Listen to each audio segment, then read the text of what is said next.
난 촉법이야. 못된 애들이 이제 못된 장난을 하는데 나는 촉법이야. 난 아무런 제재나 처벌도 받지 않아. 이렇게 주장을 하고 또 나쁜 잘못을 하게 되죠. 그리고 나서 경찰도 별도로 이제 촉법 소년들을 조사하지 않고 그냥 훈방 조치를 하는 그런 장면이 나옵니다. 여기서 중요한 것은 촉법 소년도 소년법상 보호 처분을 할 수 있습니다. 그런데 이 보호 처분을 하더라도 범죄 전력에는 남지 않습니다. 왜냐면 형사처벌을 받은 것이 아니기 때문이죠. 그러나 범죄 전력이 남지 않더라도 수사 경력 자료에는 그 자료가 남습니다. 안녕하세요. 검사 대형로펌 출신의 이동훈 변호사입니다. 여러분 혹시 넷플릭스에서 참교육 재밌게 보고 계십니까? 저도 참교육을 보면서 재밌어가지고 되게 열심히 봤는데요. 근데 제가 참교육을 보면서 좀 이런 생각이 들었습니다. 저도 이제 아이를 키우는 부모다 보니까 내 아이가 학교에서 다른 애들로부터 괴롭힘을 당하거나 피해를 당하면 어떻게 해야 되나 이런 걱정도 들면서 반대로 내 아이가 다른 아이들에게 피해를 주면 어떻게 해야 되나 이런 걱정이 많이 들더라고요. 실제로 얼마 전에 중학생 아이를 둔 어떤 부모님이 저한테 이런 질문을 하셨습니다. 중학생 아들이었는데 이 아들이 같은 반에서 이제 다른 학생들과 장난을 치다가 여학생에게 불쾌하게 느낄 수 있는 신체 접촉을 우연히 하게 된 것입니다. 그래서 아들은 이것을 장난이라 그랬는데 이 여학생 부모님이 매우 화가 나가지고 이 남학생 아이에 대해서 아동청소년 성보호에 관한 법률, 즉 아청법상 강제추행으로 고소를 하였습니다. 아들이 결국 철이 없어서 한 행동인데 성범죄자로 낙인을 찍히고 또 아이의 미래에 주홍구실처럼 또 낙인이 찍힐까봐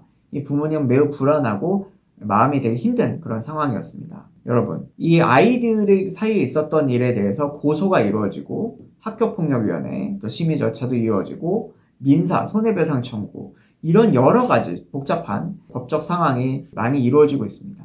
자, 이런 경우는 어떻게 대응을 해야 될까요? 오늘은 제가 소년 사건의 수사 및 재판 흐름에 대해서 한번 말씀을 드려보고 또 어떻게 하면 좋을지 한번 말씀을 드려보겠습니다. 일단 소년 사건의 경우에는 경찰도 일반 사건과 똑같이 수사를 합니다. 고소장이 접수가 되면 고소인, 피해자와 가해자에 대한 조사가 모두 이루어지고 사건 당시 상황을 확인할 수 있는 CCTV 영상, 그리고 문자 메시지 내역, 목격자 진술 이런 것들을 전반적으로 다 조사를 하게 되겠죠. 그리고 나서 경찰은 사건이 이제 소년 사건에 해당된다. 그래서 소년 사건으로 검찰에 이제 송치를 하게 되는데, 검사님이 이제 사건을 보면서 소년에 해당된다면 어떤 소년 보호 처분을 하게 될 것인지를 결정합니다. 소년 보호 처분은 소년법 제32조에서 10개의 보호처분 종류를 규정하고 있는데 가장 경미한 1호 처분, 그 보호자에게 보호 위탁을 하는 것에서 비롯해서 9호, 10호가 이제 제일 중요한 처분인데 소년원 송치까지 결정을 하게 됩니다. 근데 여기서 중요한 것은 우리가 이제 넷플릭스 참교육에서 보면 6화인가요? 거기서 보면 이제 난 촉법이야.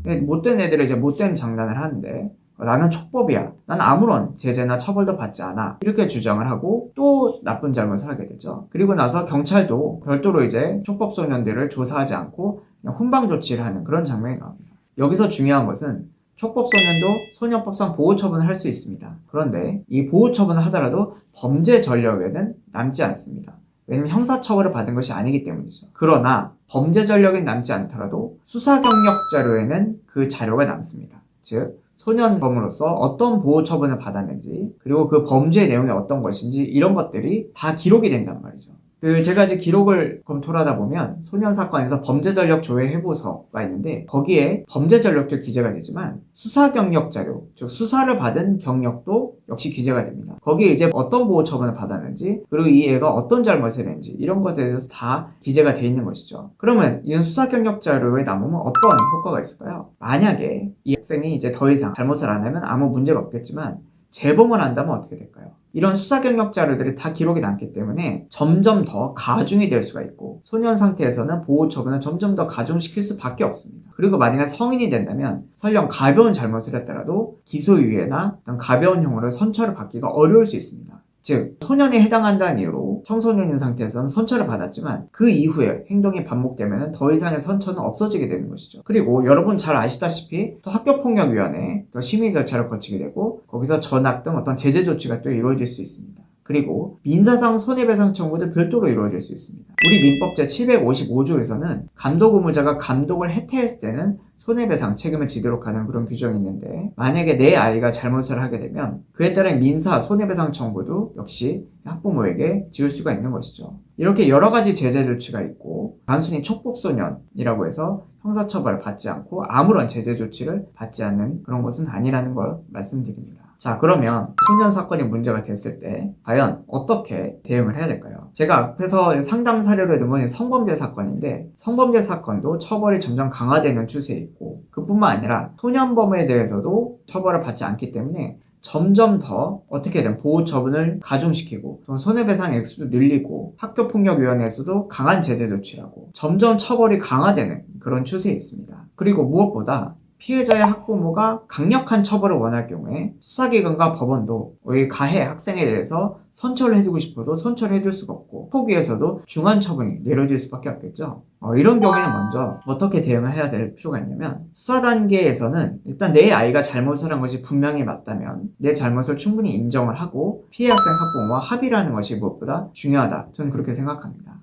그리고 이 아이가 같은 잘못을 반복하지 않도록 어떤 노력을 하고 있는지 수사기관과 법원에 이런 것들을 제출할 필요가 있겠죠. 그리고 소년법상 49조의 2항의 2에 의하면 검사가 또 소년 학생의 어떤 품행이나 생활환경 이런 것들을 조사를 할 수가 있습니다. 만약에 고소가 이루어졌다면 그 소년에 대해서 매우 안 좋은 내용들로 가득 차 있을 건데, 그런 것을 바꾸기 위해서 공정한 수사기관인 검사에게 이런 품행이나 생활환경 이런 것들을 다시 한번 조사를 하도록 요청을 할 수가 있는 것이죠. 이를 통해서 우리 소년이 재범의 가능성이 없다, 이런 것을 적극적으로 보여주는 것이 필요합니다. 반대로 내가 억울하게 혐의를 받고 있다, 내 아이가 억울하게 혐의를 받고 있다면 경찰 수사 단계뿐만 아니라 학폭위 단계에서도 그럼 어떤 억울한 사정이 있는지, 이것이 어떤 고의적인 행동이 아니고 우발적인 장난에 불과한 것인지, 이런 것들을 충분히 설득력 있게 입증을 해야 될 필요가 있는 것이죠. 결과적으로 이 소년 사건의 경우에도 어떤 형사처벌 기록이 남지 않지만 수사 경력에는 그 기록이 남기 때문에 반드시